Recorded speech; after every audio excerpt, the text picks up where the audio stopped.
A badge of honor. Police officers and first responders wear badges to let their communities know they are here to protect and serve. But that's not how it feels today, and the stress of the job is taking its toll, taking lives through suicide and post-traumatic stress injury. A Badge of Honor podcast features the cast of the same name, Sam Horwitz and John Salerno. Sam, John, and the team offer the first responders workshops through their critical incident stress management teams and mental health liaisons to offer state-certified Cole credit programs that save lives. It's time to smash through the stigma. It's time to heal from your injury, and it's time to back our blue. Welcome to A Badge of Honor podcast. Here are your hosts, Sam Horwitz and John Salerno. Hey, welcome to A Badge of Honor podcast with John and Sam. Man, it's Mental Health Monday, and woo boy, it's been what a week. How you doing, Sam? Hey, doing great, John. It's been quite a 24 hours.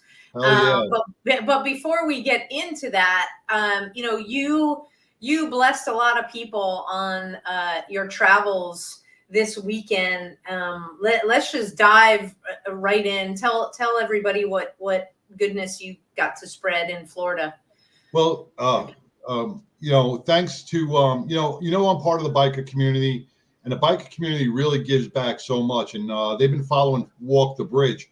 We have Walk the Bridge in UK, we have the Walk the Bridge in Alabama, and Montana, and a whole bunch of different states with our veterans, our first responders. Mm-hmm. And a guy named Ty, he's part of one of the biker clubs out there, wanted to do something special for Destin, Florida. And he wanted to bring Walk the Bridge to Destin, Florida. So he asked about it. We kind of rolled with it for a couple of weeks.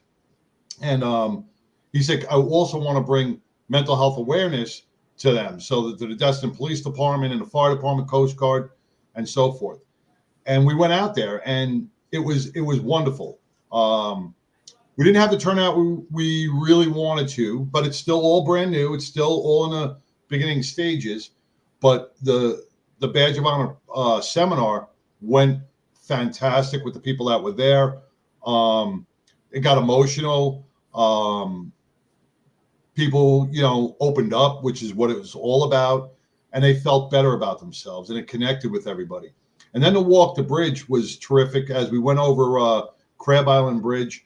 All the boaters, it was the end of the season, so there had to be hundreds of boats out there. They saw us walking across the bridge with the American flag and all the first responder flags, and they, hit their air horns, and traffic was passing, beeping their horns, and really celebrating this as a wonderful thing. People stopped us on the bridge and asked what was going on. And they said, wow, this is great for Destin. So it really turned into a great weekend of helping people mentally. Driving around with the Badge of Honor car with the logos on my car. I stopped at a gas station, and somebody asked about it, and it was a girl who had just lost her kids. She was addicted to drugs, and she's trying to get her kids back, and she felt no way out. And because she just saw the Badge of Honor car and talking about mental health and suicide, she asked about it. She wasn't a veteran or first responder, but she says, I do suffer from post-traumatic stress from a loss in my family, and the whole bit. And at the gas station, me and this stranger started hugging. She was crying, and she's going to get some help, and she's going to visit our website. She's probably watching somewhere out in Florida today on this. But the power of the connection with people around was wonderful. So I want to thank Ty out there, if you're listening, with the Southern Dogs MC out in Destin, Florida, and all the clubs that responded and showed up. Thank you for wonderful support, and we're going to continue to support you from here in Texas, and we hope you do great things in Florida. Hey, it's one department at a time, one city at a time. And, we can't do this without the generosity and support of all you out there. And we got a special thank you. If you're watching Dookie, 100%, the 100 Club, if you're out there watching us on X, thank you so much, because he's at Free Dukes X. That is his handle. He and his club raised a whole bunch of money for us. Wow. The sale of some incredible T-shirts. And so you guys blessed us, which means in turn you're blessing first responders. And we can't thank you so much. So again, if you're watching out there on X Live at Free Dukes, and it's DOOKS, and then X. And so we can't thank you enough. John, you said a lot about telling your story and connecting with the people that were there, and it's all about who shows up to receive the message, right? And our guest tonight has got an incredible story, a powerful message that he brings to the law enforcement community. Now, he is a 33-year veteran of law enforcement in the San Francisco area. And without further ado, I want to bring Davin Cole to a Badge of Honor podcast. Davin, welcome to have you tonight. Thank you for having me. I'm excited to be here with you. Yeah, if you would, just tell everybody watching and listening on their favorite podcast app about you. Well, as I said, my name is Davin Cole. I am a 33-year veteran in law enforcement. I did 4 years in the San Francisco Sheriff's Department and finished another 29 years in the San Francisco Police Department. My last rank was as an acting lieutenant for 3 years. So I got to keep that pay on my retirement, despite my rather unusual and atypical way to retire from a police department. So it's an odd thing to say that I am a retired acting lieutenant of police, a convicted felon who is currently on felony probation for robbery. Wow. Yeah, it's like, okay, hello, showstopper. So how we are going to connect the dots there. Because Davin, you're a national speaker, you're an educator, really connecting, talking about complex post-traumatic stress injury and addiction, and how the two of them, kind of go together, especially if you're not diagnosed, you don't know what's going on, and how kind of, I don't want to say rampant, but how it's becoming more common in our first responder community. Your story kind of starts off with an injury on the job. Mm-hmm. Yeah. So, when I got into police work, a lot of people want to be detectives. They want to ride the motorcycles. For me, really, the only thing I wanted to do was be in our K-9 unit. I was lucky. That list usually was pretty long, but there had been some changes, and I got it with just 5 years in. And the way our department works is once you get in a specialized unit, you stay there until you either promote or request to transfer out. And so that's what I did. Unfortunately, we lost our sergeant, who was our trainer, to a massive heart attack at the age of 42.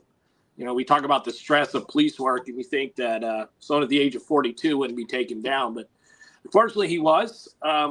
After his death, myself and another officer, we took over the training for the unit. So I led all the training, the purchase of the police dogs. And during one of our training scenarios, which was not meant to be bite work, it was I like to say this, if you put tactical in front of something, it sounds cooler. So we were doing tactical obedience. And one of the dogs apparently didn't listen during the briefing period and decided that he was going to come up and take a chunk out of my calf, which he did. Oh, he put a good sized hole. It was about a golf ball sized hole in my calf. You could see all the way down to the calf muscle. It was a pretty bad bite. They sent me home. 3 days later, I was back in the ER with a serious infection in my leg. I spent 7 days in the hospital.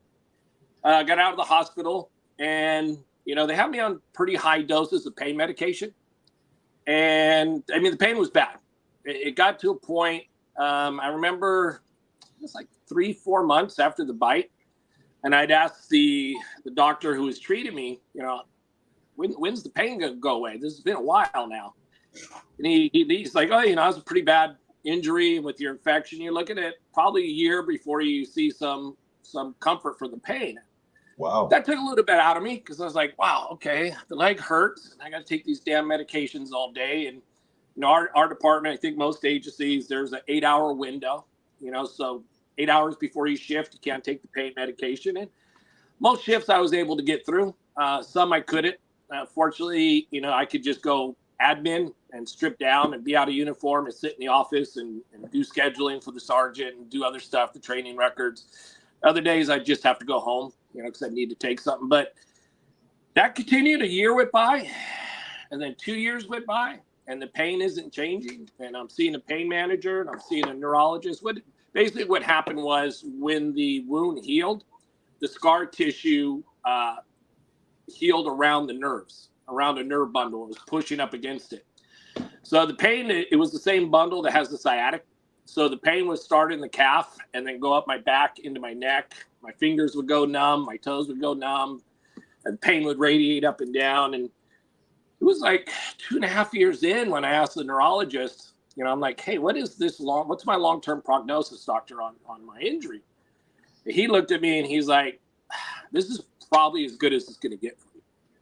And that was a kick to the balls for me. Yeah. And I bet. You know, Davin, we talk about on-the-job injuries and stress of the job on this podcast. There's so many that we meet out there. We got to take our first break, and when we come back, because it's that stress, it's just the stress of being a cop. You're in San Francisco. Hello. And when we come back, we're gonna shift the conversation just a tad and talk about how this kind of how it compounds and creates a S storm. You fill in the blank. We'll be right back, everybody. Stay tuned. Move freely, America, without medical restrictions or penalty. Without medical freedom legislation in place, our rights and freedoms are one vote away from being dissolved. Move freely, America, with one voice, without fear of retribution, achieving a common goal, medical freedom. We the people make our voices heard by connecting with state legislators and engaging a constitutionally compliant medical Bill of Rights for all citizens. Individually, change is improbable, but as an aggregate, attainable. It's time to act with one voice. My voice. And my voice. And my voice. And my voice. To protect our freedom, creating one voice that cannot be ignored. This requires your voice, too. Move Freely America. Go to movefreelyamerica.org to find a chapter near you. Plug in, donate, and help our legislators defend our God-given rights under the Constitution. Move Freely America. My voice. And my voice. And together with your voice, we're one voice that cannot be ignored. Donate today. MoveFreelyAmerica.org.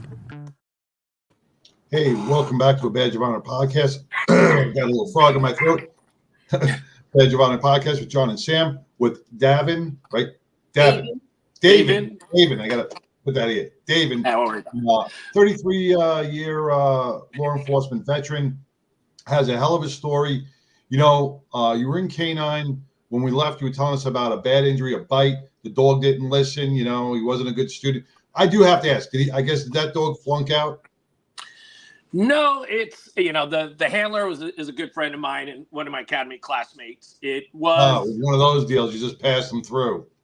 Yeah. He had to go out for the get-go. No, the dog was a good dog. He had been doing some training exercises with the dog that kind of conditioned him to the particular place where we were doing the obedience was in front of our station where we were housed with our SWAT team and our dirt bike unit. What I didn't know was he'd been taking the dog out to that field almost daily to practice bite training. So unfortunately, that repetitive training at the same exact spot, it's the same exact kind of training. That's all you're doing there. The dog's mind is, oh, I know this game. When I come out on this field, I get to come out and bite somebody. So the dog was a good dog. The handler was a great guy. Neither of them did anything wrong. It was, had I known, I would have said, okay, let's do this scenario someplace else. But it was what it was. You know, I can't go back and get the dog out there. But that just goes to show, you know, police officers not only out in the street facing criminals, even during training, suffer, bad injuries. Yeah. Well, and the correlation I want to make is, you know, that when you recognize, when you, Davin, put 2 and 2 together based upon what your the sergeant said to you about, oh, hey, I bring the dog out here.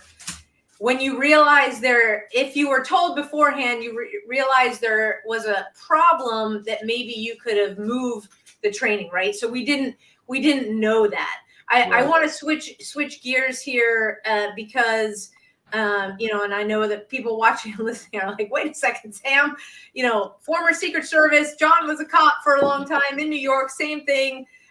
We got to talk about the second assassination attempt on President Trump, because Davin, your experience as a police officer, as an investigator, you've worn a lot of hats in the arena, and when you recognize that something didn't work, or if you were told in your case, hey, the dog is used to doing bite training on this course, let's change it up, i.e., hey, we know we have an off the record, we know that we have a very high profile protectee, doesn't matter that he's a former president, and we have an assassination attempt already, we need to bring in more people. I'm not saying something you're not used to.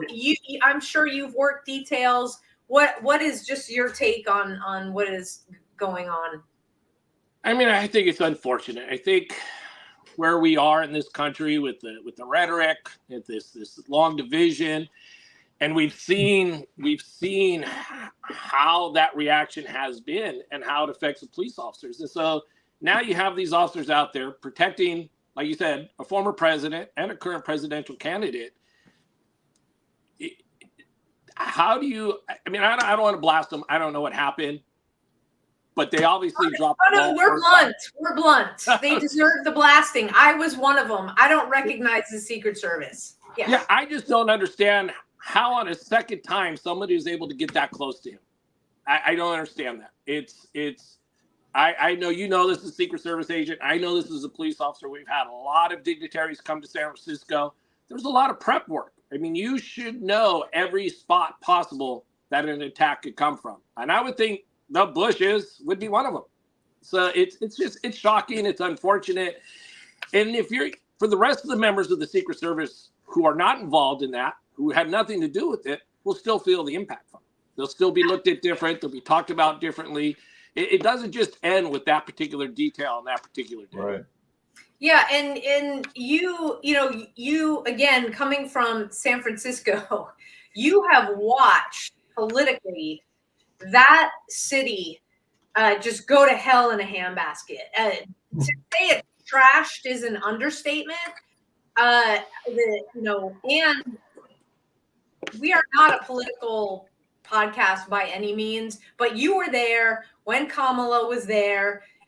Defund the police. How do you expect at this point, with the rhetoric that, as far as I'm concerned, they're creating, the way that they're speaking out, the way that they are inciting? We know all about who the guy that was arrested.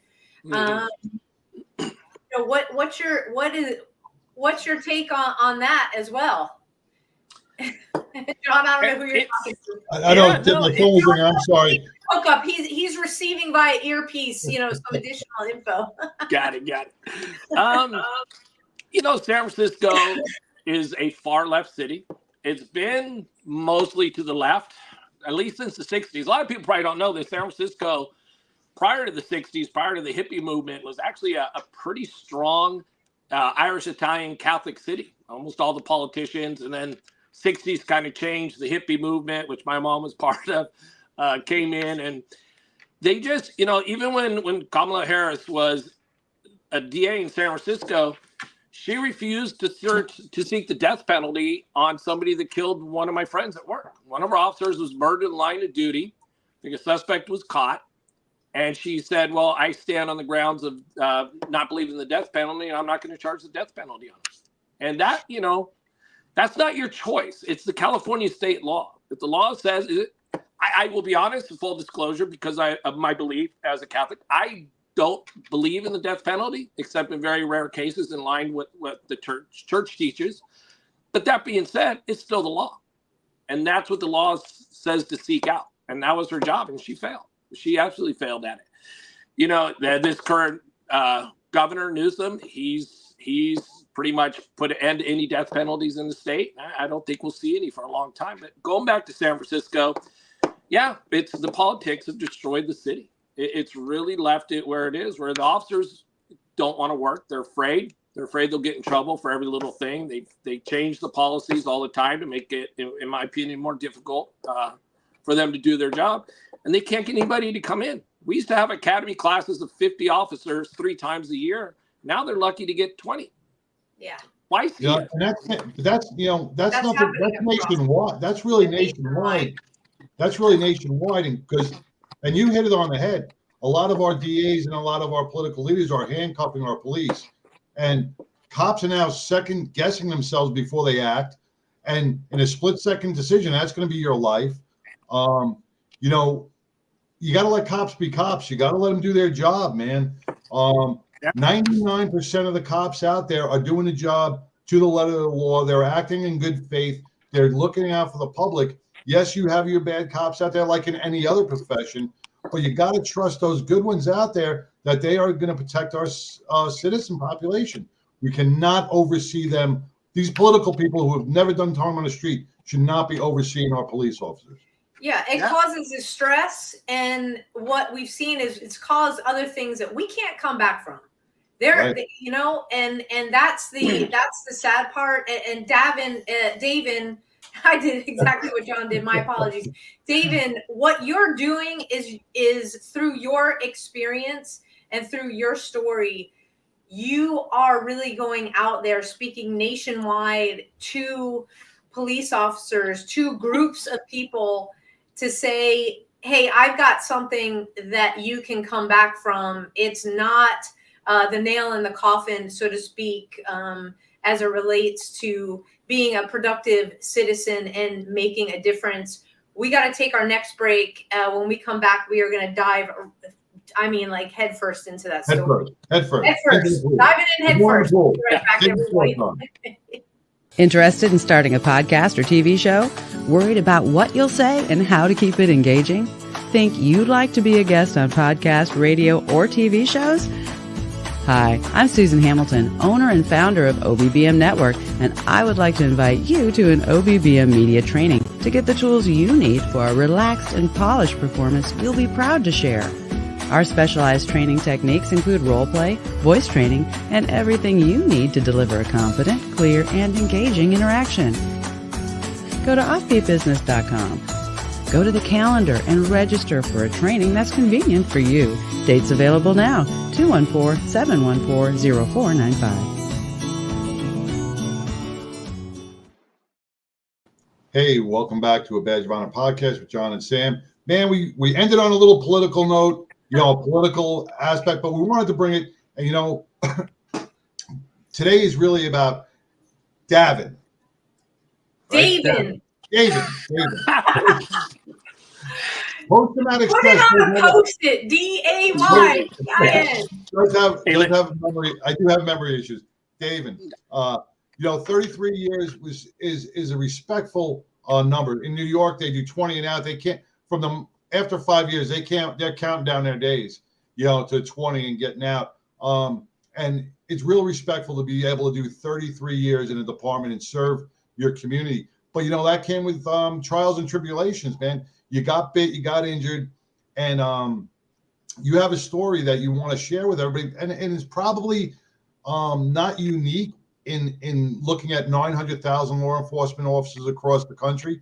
There's somebody out there listening that's probably feeling that same thing as you, and maybe your story could maybe uplift them and help them out. So I want you to continue, and let's start. The painkillers and that hour window. Yeah. So they put me in the painkillers. I was told by that neurologist that was as good as it was going to get. I did. I broke down and cried in my car after that. That was a lot to take in. But I was fortunate. I had a great pain manager. My pain manager was actually out of Stanford. So that gave me all the resources that Stanford offers. And they found a surgeon who was able to go in and repair the damage. They got in there, cut the leg up, clean off the scar tissue. They're able to protect the nerves from the scar tissue is going to heal from the new incision. And a month later, I'm pretty much pain-free. I mean, it was the happiest day of my life when I went back after a month, and I'm like, I haven't felt any pain. And this is after about 3 years, right? This is after about 3 or 4 years. About a little bit over 3 years of pain, of chronic pain. And that takes a toll on you. That's a trauma in and of itself. Yeah. Waking up and going to bed in pain, having to plan around it. Like, oh, I'm going on vacation. I better make sure I have enough pain meds with me. So because it's going to hurt when I'm on vacation, I'm going to need those pain meds with me. Funny thing is, I would still get leg pain afterwards. Like long walks, or, you know, my family and I, we love to go on epic vacations. So, you know, we've been to China, Japan, you know, and all that walking would bring up the pain. Fast forward now, back to the surgery, and my pain manager is like, okay, you know, let's wean you off. We're going to spend a month weaning you off. We're going to try to reduce the withdrawals from it. And this was before Suboxone became a thing. So she weaned me off. And as I'm getting down to, you know, I was up to 12 Norcos a day. Yeah. And I was down to like 2 a day. And I realized I didn't want to stop taking them. I enjoyed taking them. They were basically, I say, they were my happy pills. They kept me in a good mood all the time. And it was right around that time, because I was still covered by workers' comp, that workers' comp closed out my case. And so I had to switch from that pain manager back to my family doctor. And when I went back to him, I just said, he asked about the leg, and I go, oh, it still hurts all the time. He goes, okay, what were you on? And writes out the script, and I'm back on taking the pills. And that was, well, let's see, that was with the 3 years plus that, it was a 10-year ride of abusing the pain meds, telling the doctors constantly the leg was in pain. And again, I did have pain some days, you know, and I would take it.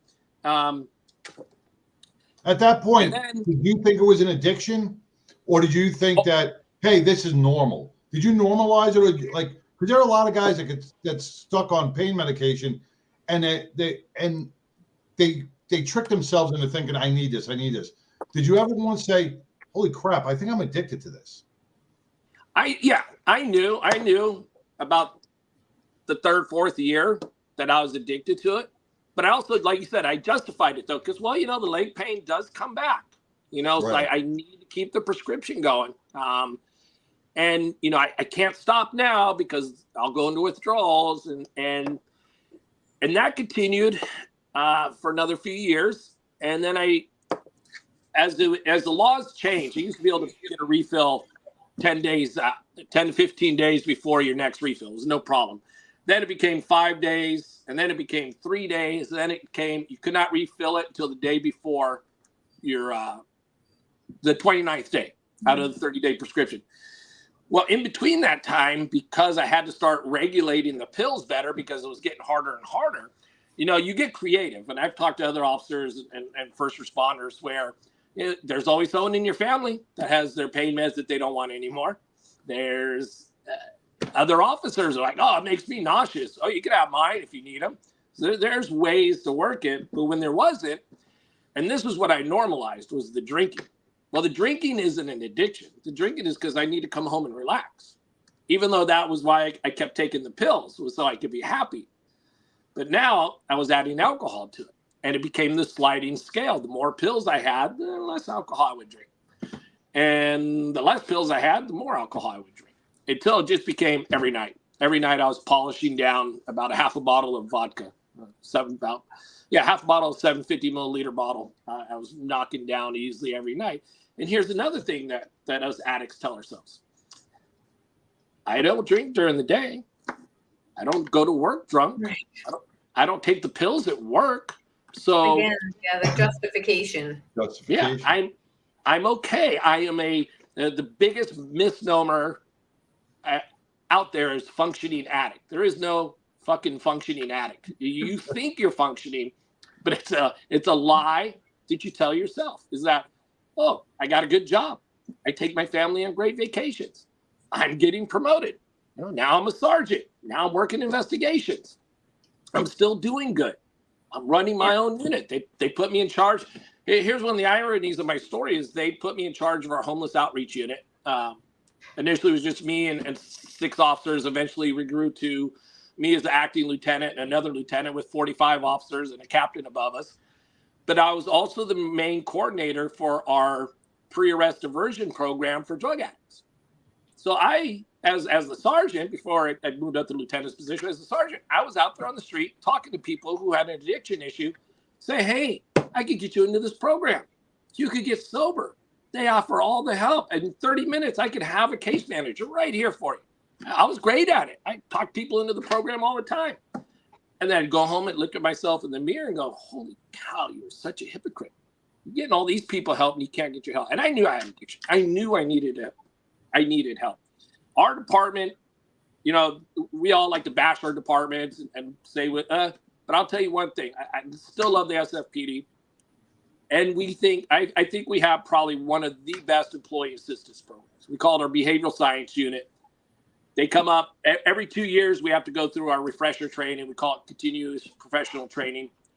They come up, they give you an hour talk. They tell you all the resources. They had an app where you could get instant connection to suicide hotlines. I could have called the sergeant down there day or night, 3 in the morning, 4 in the morning, and be like, hey, I have an addiction problem. I need to go get help. And they would have swooped me up the next morning or the next day, put me in a 30-day detox, and the department doesn't even want to know where you're at or why you're there. They just put you on 30-day family leave.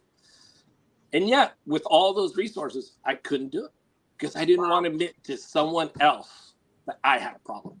Did anybody see this? Wait, hang on, John, because it came to a head, and we'll talk about people seeing it, but it came to a head where we introduced this podcast where you said, you're not far out of jail. So I want to pick up, we're going to pick up with that when we come back from our next break. Stay tuned, everybody. Look, when you need to respond to an aggressive situation to protect yourself, your family, or your property, understanding your firearm and legal position are critical. Officers know your skills are only as good as your commitment to training. So know what you're doing. So when you're in a vulnerable situation, we can count on your response. Whether you're a beginner or a licensed gun carrier, Carry in Texas offers basic firearms training, Texas permitless carry courses, license to carry, and basic 2A courses so you can understand the responsibilities, situational awareness, and learn the technical skill required when you carry your firearm. Go to carryintexas.com to find the right course for you. Join me, former United States Secret Service agent Samantha Horwitz on the range for beginner basics, LTC prep, and range practice. Go to carryintexas.com today. That's carryintexas.com. Hey, welcome back to a Badge of Honor podcast with John and Sam. Davin. Yes. Davin Cole. Yes. Davin, 33-year veteran of San Francisco Police Department. Davin, your story really resonates with, I'm sure it resonates with a lot of people because a lot of officers are battling within the department and hiding things and justifying things through addiction, through drinking, through pills, through whatever it is. But you hit on a point before where you said, you're helping other people, right? The homeless outreach. You're helping the homeless outreach, telling them how they can get off drugs. Meanwhile, you can't. Same with mental health. We have so many mental health providers out there that are battling within. They're out there doing their thing, showing all these resources and not taking control of their own life. And so I kind of resonate with that on a lot of platforms. So the drug addiction that you had continues to go. Does anybody in the department notice it? Does any family members notice it? Has your moods changed? How does this affect your mental capabilities outside the job? So nobody at work knew I pretty much had lunch with my captain, my friend, every single day. And after my arrest and everything, he was like, I never saw anything in you. I hid it well, but not at home. My wife knew. My wife knew I was drinking. She suspected the pills. She would find the pill bottles every once in a while, and I would just tell her, oh, I got a refill last week because, my leg was really killing me. And so she was suspicious, but, what hurt the most after my arrest was I didn't think my two daughters knew about the drinking, and they knew. They knew all along. And, that hurt a lot to know that I was doing that. It was bad enough I was doing it to my wife, and then that both my daughters. But no, everyone at work was like the biggest shock wave throughout the department because I've worked with guys and gals who've shown up to work drunk, who've shown up reeking of mouthwash because they were drinking in the lot before they came in. It was no secret. I've seen officers get pulled off of the street. I had one officer under me that we suspected, not really because of his behavior, but just because of his frequent absenteeism. But we ended up talking to him, and he ended up getting help. And there's again another example. I'm stuck smack dab in my addiction, and I'm talking to a young kid. Yeah. And you're not saying, you're kind of giving him the lecture, and people that are listening, they may be like, oh yeah, he's talking about drinking, so it must have been a DUI. What did you get arrested for? No, I was arrested for robbing a pharmacy for the exact pain medication that I was on. Wow. How in your mind did you because you've justified all the other behaviors in your addiction. How did you justify that?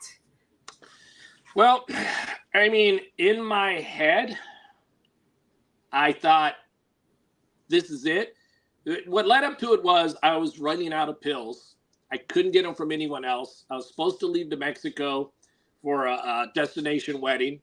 And if anybody's been on opioids, they know the third or fourth day that you've stopped taking them is when the really hard part of the withdrawal starts to kick in. And I was going to be on a plane on that fourth day. And I was just thinking, I can't risk this. I'm just going to do this. I'm going to rob the pharmacy. And as soon as I get back from Mexico, I'm going to get help. And that's what I'm going to do. But I was also super depressed. I'd spent the last month planning my suicide.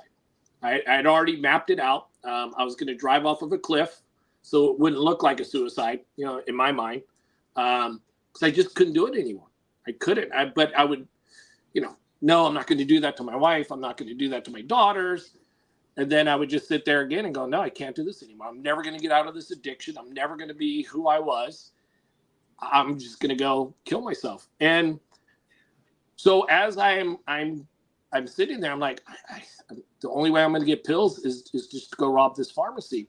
So I bring my handgun, a small little snub-nosed revolver, because I was going to kill myself if the police showed up. I was like, no, I'm not going to jail. I'm not going to make the police shoot me. I'm just going to run. And as I'm running, I'm just going to put the gun to my head and kill myself. So I go in this pharmacy, and this is the absolute worst planned robbery in the world because I parked my car across the street in a parking lot. I walk in there, I hand them a note. I got the stupid COVID mask on and a hoodie up. I probably look like the stupid Unabomber. And I sit there and I watch the pharmacist call the police. I see her die. What did the note say? What did the note say? It says, this is a robbery. I have a gun. Give me all your Norco. Do not call the police. And then on the back, I wrote, I'm sorry. And I showed him the back of the note after they handed me all the pills. But in the meantime, I see her giving my description to the police. I see her on the phone. And I left right at that moment. They would have never caught me. I would have been gone. But I just sat there and waited. She handed me the pills. I walked out. I wasn't even paying attention. Had I paid attention, I would have seen a police car come in one way, and I could have ran around the black back and hopped the fence, and they never would have found me. But I just walked out, and I start walking towards my car. And then the police car comes. He pulls. I go to take off running, and then I just stop, and I lay down, and I was just done. I told him as soon as they started cuffing me, I said, hey, I'm an off-duty police officer. And of course, I caused, I'm sure, a trauma to all those officers. Created another new trauma for me. And this was the thing. In the height of my addiction, I would sit there and like, why am I doing this? I'm in a great marriage. My wife is wonderful. My kids are doing great. I'm at the pinnacle of my career. I was number 3. I was next up for promotion to lieutenant. And I would have been eligible for the captain's exam in the next year. And that's what I was going to go. I'll stick around for the captain's exam because in our department, lieutenant to captain is a $43,000 bump in pay. So I was like, wow, yeah, it's a nice jump. So I'm like, yeah, I'll stick around. I'll see how I do on the captain's exam. Or maybe I'll get lucky and I'll get a acting captain's position and do that for a year and I could still leave with that pay. I was well connected in my department. I was never a juice guy. I wasn't someone who, wanted to hobnob with all the bosses in City Hall, but because of my work with outreach, homeless outreach unit, I had connections inside City Hall, out of the mayor's office, the chief's office. They all came to me for, hey, we need you to go here. Could you come do this community meeting? And I would just sit there like, why am I doing this? Now, I'd been in some incidents. I've been involved in 2 officer-involved shootings. I got hit by a car on purpose and backed up. He hit me again. And my partner and I, another incident a year later, we're working plain clothes, gang detail, and chased some gang members through a park. And one was waiting around the corner with us for a shotgun and missed us. And I look back, I thought, I don't have nightmares. I'm not having reoccurring thoughts about this. I'm not hyper vigilant. All the usual signs that you would see of PTSD, I didn't have. So I thought, I'm okay. I deal with this. I've seen some horrible crime scenes. I'm okay with this. It wasn't until that arrest that I found out I was not okay. I found out, no, you do have PTSD. Not now the type I have, and I think what most first responders have is what they call the complex PTSD or complex PTSI. It's that cumulative exposure to the trauma. But I never knew that. And I couldn't figure out what the fuck was wrong with me. I'm like, why am I doing this to myself?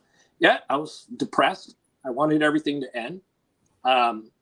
When they booked me into the county jail that night, I wrapped a phone cord around my neck 3 separate times and just couldn't bring myself to do it. I found out later from some officers of the department that arrested me, which is the city I live in, because, why not? And the pharmacy is like 2 miles from my house, and I had to drive by it every day to take my daughter to school. There's all these. We are the stupidest criminals. We are stupid criminals. You did so much for the community and served. It's like this was so out of character. You obviously are, you didn't plan it well because you didn't hang around enough criminals, I guess. Yeah. I don't know. Well, what everyone agrees, and it took me a while to accept, but I think they're 100% right, that was my cry for help, and I wanted to get caught. I found out later from the officers from the body-worn camera that I had reached for that gun twice and didn't pull it out. They didn't know I had it until after they cuffed me. So it was still in the back of my head to kill myself, and I thank God for that. God didn't let me die the day I got hit by that car. God didn't let me die when I got shot at by that shotgun, and he did not let me die on the day of that arrest. And there was a reason for that. And it took me, a full year before I was really, after my arrest, to accept that there was a reason for this. Yeah, I was arrested. My department's still being, and again, I said I still will love SFPD. They sent the behavioral science unit to my house the next morning, and they took me up to the 30-day treatment and made sure I was taken care of. And then they said, we're going to let you retire. We're not gonna go after you. You've been a great cop and a great benefit to this department, and they allowed me to retire. So I got to keep my pension. As I said, I got to keep the lieutenant's pay. But I did spend the next year suffering because the diagnosis of the PTSD hadn't come in yet. I had started to see a therapist. I relapsed several times on the alcohol. Went back to another 30-day treatment about 6 months after the arrest. But then on December 23rd of 2022, I went to court for my sentencing and was remanded into custody. I was given 3 years probation. I was charged with felony robbery. They didn't charge me with armed robbery because I didn't use the gun. And the judge believed me when I said the only reason I had it was to harm myself. But I had to spend Christmas a week before Christmas actually was with my family. knowing that I was going to be going to jail in 4 days. And that's what happened. 3 years probation, a year in the county jail. Thank God I didn't go to state prison. The county was definitely going to be easier. And you get 50% credit right off the bat. So I had to do 6 months. But it was 6 months in solitary, 6 months in my cell all day with 30 minutes out a day. And that was my 30 minutes to call my family or shower or whatever I could get in those 30 minutes. So, you know, did anybody in there know you were a cop? Oh, they all knew. I was that's why the solitary, my whole pod was a solitary pod. It was an admin segregation. So there was dropout gang members, sexual assault people. We had a mass shooting out here in the Bay Area. He ended up there. It's funny, the Scott Peterson stories come up, the one who killed his wife, Lacey. Right. Apparently the first cell I was in was his cell. One of the deputies told me. Yeah, but yeah, they brought me up to the county jail, dressed me out in red, put me in my cell, and then about 10 minutes later, the deputy comes over and he's like, "Hey, just let you know, everybody on the pod already knows who you are." I'm like, "Okay." That's normally how it goes, real fast. Yeah, and the only free newspaper they give out in the jail, the very next morning had my picture in my story. So, but that being said, you know, those are the lessons, right? It's like, hey, you did this, now you have to reap what you sowed in. But you know, your story is not over. You're an educator. You tell your story. You speak nationally. We got to take our last break. We'll come back, talk about how people can reach out to you and book you as a speaker. Stay tuned, everybody. We'll be right back. Rise and vibe with your new elevated morning ritual. Meet Rise by Frequence. Frequency charged nutrition. Rise is formulated with a blend of 7 different organic mushrooms, B vitamins, amino acids, and green coffee bean extract. Rise supports brain health, performance, and focus while enhancing mood, mental clarity, and energy. Enjoy the delicious mango lemonade flavor while giving your mind the nutrients it needs. Get charged up with Rise. Fuel your body and mind today. All right, so you just saw a commercial for an amazing product. You know, you can rise and vibe with us here at a Badge of Honor podcast. What Rise is called this nootropics, and I absolutely love it. I take it every day. It's my pre-workout. Not only does it like zero me in and focus me on the workout, but it gives me that extra boost. If you're sensitive to caffeine, there is a caffeine-free version that has just been released, but the caffeine from the green coffee bean extract, it is, I'll call it healthy, because it's not loaded with caffeine. It just gives you that extra boost. The flavor is incredible. I mix mine with something called Source, which are the minerals that your body needs. It is like drinking the most refreshing iced tea. We are still in summer here in Texas. So pour it over ice and it is great. It is 0 sugar. So it is keto friendly, and Rise is all about mental performance, brain health, that creativity, motivation, alertness, and will boost your mood. And you can get it. So you can rise and vibe with us by visiting a badgeofhonorhealth.com. It is that easy. And right now, go over to the website right after the podcast, badgeofhonorhealth.com.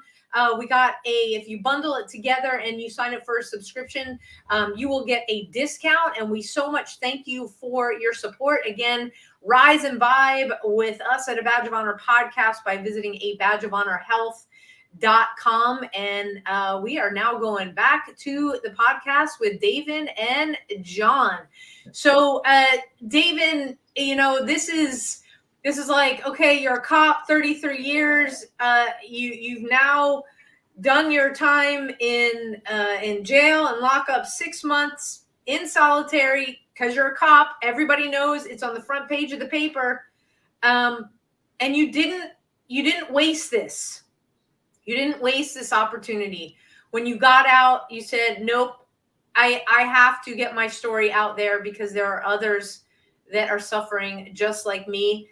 How do people reach you? What's the best way to book you as a speaker so you can continue to change lives? Yeah, the 2 best ways, either through my LinkedIn account, Davin Cole, you can find me on there, or you could email me direct at contactdavincole.com. Hopefully in the next month, I'll have a web page up, and I'll actually going to start working on a book by the end of the year. This is fantastic. You know, we always talk about that this hour goes by so fast. Your story is captivating. We look forward to that book. That is for sure. So you've got, whenever you get that website up in pre-release, hello, sign us up for sure. And so thank you for just putting it all out there. Thank you for being open, honest, transparent, for reaching out. And I hope that John and I both hope that police officers, family members, got to get the family involved. Any first responder, reach out. Davin just gave you his direct contact. You know, bring him into your department. Look for his next where he's going to speak. Do you have an event currently planned, or are you kind of not? Nothing on the horizon right now. Okay. All right. Well, you need to be booked on podcasts for sure. Yes. The one thing I got to ask, how long you been clean? It'll be 3 years in November. Now, for everybody that's out there that is still battling an addiction, what's something that you do every day that keeps you clean? You know, I've learned to practice gratitude. I've learned to just be thankful for that. And truly, the other thing, and what I really live by, especially in the early stages of my recovery, is it truly is just one day at a time. Just take today. That's all you got to do. Whatever it is, mental health, your addiction, just stressors in life in general. Today is the only thing you can work with. So do it one day at a time. The other one is my motto, and I've had it tattooed on my arm, is amor fati. Love your fate. Because there's so much you cannot control. So accept your fate and work with your fate. Stop working against it. That's kind of like, that's your purpose, right? So you found it. Yeah. Tough times, great purpose out of that. Thank you, Davin. Again, thank you for sharing your story. Huge impact, very impactful for everybody watching and listening. We will be in touch. Thank you so much. Thank you. Thank you for having me on. God bless you, brother. God bless you. Yes, absolutely. Take care. Wow. Guys, the replay will be up tomorrow, because just reach out to Davin. He can help you. If you are battling, let him help you. Let him walk you through the steps. Let him guide you. It hurts because he had to go through what he did. But on the flip side, the pain turned into his purpose and his passion to help and heal others. And that's what it's about. And we are connected with so many organizations with so much going on, including us. We've got a huge event this Friday with our partners at Heroes on the Water and Our Watch. You can find out more by visiting our website at badgeofhonor.org. It pops up right there. We have got very little space left. So if you are a first responder in the DFW area, get to this really impactful event this Friday. It's a day out of the office. It's all about wellness and restoration. We'll be with horses. We'll be fishing. We'll be kayaking. So it's a day for you. Get signed up right now. Like I said, there's very few spots that remain. Saturday is the memorial for those that we have lost to post-traumatic stress, those that completed suicide because they saw no other way out. This memorial is for us to come together to remember them the way that they lived, not in the manner that they died. It's in Rockwall, Texas, just across the bridge. I see the park every single day. You can go on our website there, find out more. Texas Valor Project that we had on the podcast a few weeks ago. They've got their big clay shoot fundraiser, which is September 27th. Carry the Load, who are incredible partners. We are so blessed to be nonprofit partners with them. They have got a pickleball tournament fundraiser, something completely different. Pickleball is great. It is great. The following day, that's September 28th, and our partners with Operation Get Out, they are going to be on the podcast here next month. I forgot to say, Carry the Load's website is carrytheload.org. Operation Get Out is operationgetout.org. October 4th through 6th is their retreat for first responders and families. You can sign up on their website, and from what I heard, they're almost full. To all of the first responders out there, thank you for what you do. Thank you for keeping our community safe. To our veterans out there, thank you for fighting the good fight to allow John and I to do a podcast. We probably got taken down on YouTube because what we talked about, but F them all. That's Thank right. you. We don't need them. We don't need them.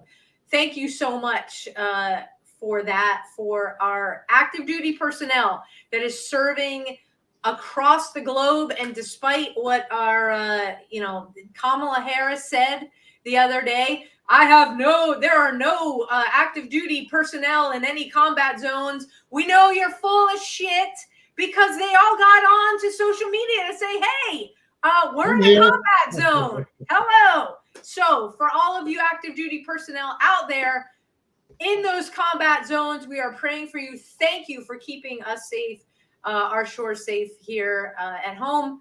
John, take us home. I'm just going to repeat what Davin said. David said, him too. Don't stress about the things that we cannot control. There are so many things that are out of our control that we internalize and we feel that we can change. Let go day by day. Tomorrow is a new day. We can't worry about the stress of tomorrow. They're not here yet. We can't worry about the past, yesterday, because it's gone in the past. Worry about today and focus on yourself. And until then, stay blessed. Peace. See you next week, everybody. A Badge of Honor podcast is produced for the OBBM Network podcast and protected under copyright law. For content permissions, please submit your request to abadgeofhonor.com on the content page. For OBBM Network programming information, please call 214-714-0495 today.